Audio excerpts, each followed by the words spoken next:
సేద్యం మే వ్యవసాయ నేస్తం ఛానల్‌కు స్వాగతం. మన ఛానల్‌లో వేరెక్కడా లేని కొత్త విషయాలను మనము చెప్పుకొస్తున్నాం. మీకు ఇది నచ్చుతాయని ఆశిస్తూ, నచ్చితే మీరు సబ్స్క్రైబ్ చేసుకోండి. అలాగే మీ స్నేహితులకు కూడా మన ఛానల్‌ను షేర్ చేయండి.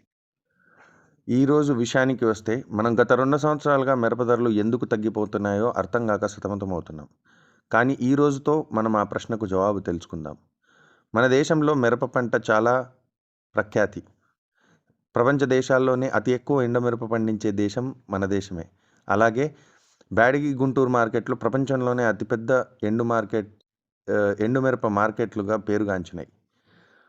అక్కడి నుండి చైనా, యూఎస్ఏ, వియత్నాం, బంగ్లాదేశ్ లాంటి దేశాలకు ఎగుమతులు జరుగుతాయి. ఈ విషయాలన్నీ మీకు తెలిసినవే. కానీ కానీ 2019, 23 వరకు అమాంతంగా పెరిగిన మిరప ధరలు 2023 చివరికి వచ్చేసరికి ఎందుకు తగ్గాయో చాలామందికి దిక్కుతోచట్లేదు. నేను చాలా పరిశోధన చేసిన తర్వాత నాకు అర్థమైన విషయాన్ని మీ ముందు పంచుకోవడానికి వచ్చాను.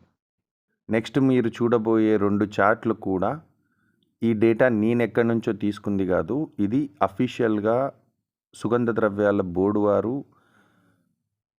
మన ఆచార్య ఎన్‌జీ రంగా యూనివర్సిటీ, అలాగే ప్రొఫెసర్ జయశంకర్ యూనివర్సిటీ వారి వెబ్‌సైట్‌ల నుంచి డౌన్‌లోడ్ చేసుకొని అక్కడి నుండి తీసుకున్న విషయాలే.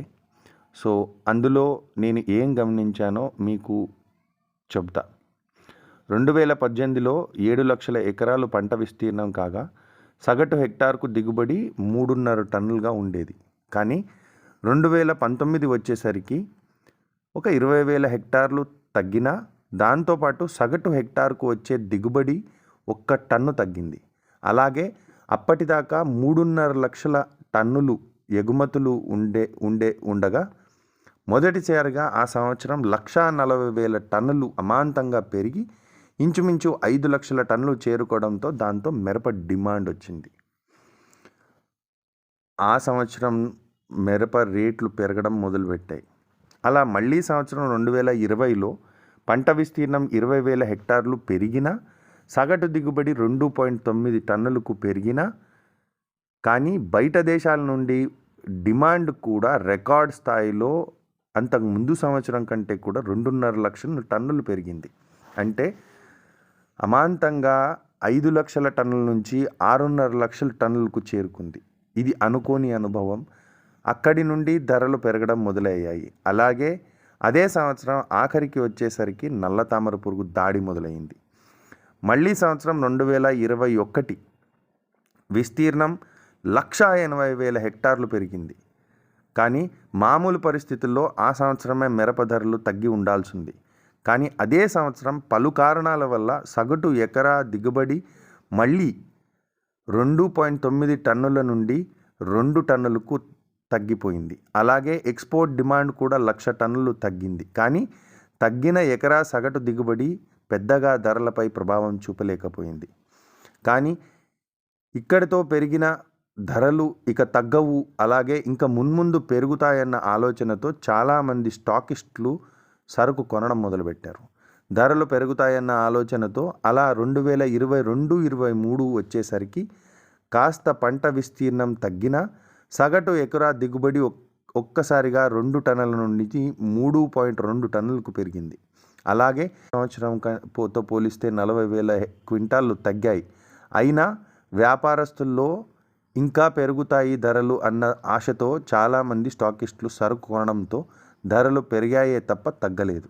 2023, 24 సంవత్సరానికి ఎగుమతులు అప్పటిదాకా 5.5 లక్షల దాకా ఉన్న ఎగుమతులు మళ్ళీ 6 లక్షలకు చేరుకున్నాయి. అందుకే డిమాండ్ వచ్చి ఏసీ సరుకులు మంచి రేట్లకు అమ్ముడుపోయాయి. కానీ పంట విస్తీర్ణం మన భారతదేశంలో మునుపెన్నడూ లేనంత 9.9 లక్షల హెక్టార్లుగా నమోదయ్యింది. ఎకరాకు సగటు దిగుబడి కూడా పెరగడం, నల్లతామర పురుగును సమర్థవంతంగా ఎదుర్కోవడానికి రైతుకి అలవాటు చేసుకోవడం, ఒక్కసారిగా మన దేశంలో ఎప్పుడూ పండనంత పంట ఆ సంవత్సరం పండింది.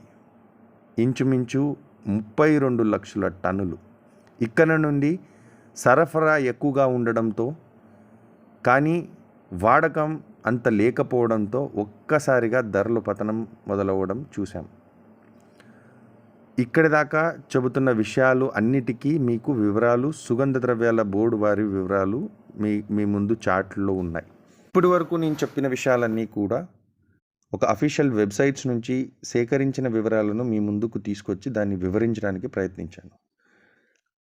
కానీ ఇప్పుడు ఈ 2024-25 సంవత్సరానికి నేను చెప్పబోయే విషయాలు కొన్ని ఊహాజనితం అయి ఉండొచ్చు, కొన్ని తప్పులు కూడా ఉండొచ్చు. కానీ మీరు సూక్ష్మంగా ఆలోచించుకొని మీ నిర్ణయాలు మీరు తీసుకోవాలని కోరుకుంటూ, సో 2024-25 సంవత్సరానికి మనం విన్న వరకు 6.5 లక్షల హెక్టార్ల పంట సాగు అయిందని తెలుసు. అంటే ఇంచుమించు 30% పంట సాగు తగ్గిపోయింది గత సంవత్సరంతో పోలిస్తే.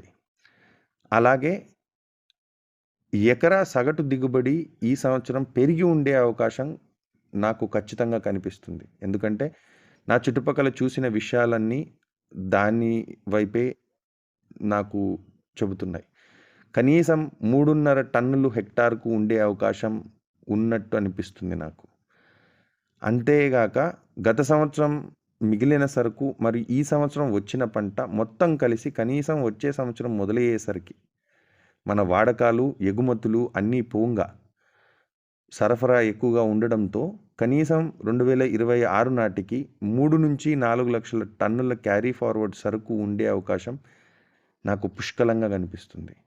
మళ్ళీ చూద్దాం 2026 నాటికి ఎంత మిరప సాగు కాబోతుందో, మళ్ళీ ఎలా వీటన్నిటిని ఎదుర్కొంటారో చూద్దాం. రాబోయే కాలంలో మళ్ళీ మిరప రైతులకు మంచి రోజులు రావాలని, గత వైభవం రావాలని కోరుకుంటూ మళ్ళీ ఇంకో వీడియోలో కలుసుకుందాం. అంతవరకు సెలవు. సేద్యం మీ వ్యవసాయ నేస్తం.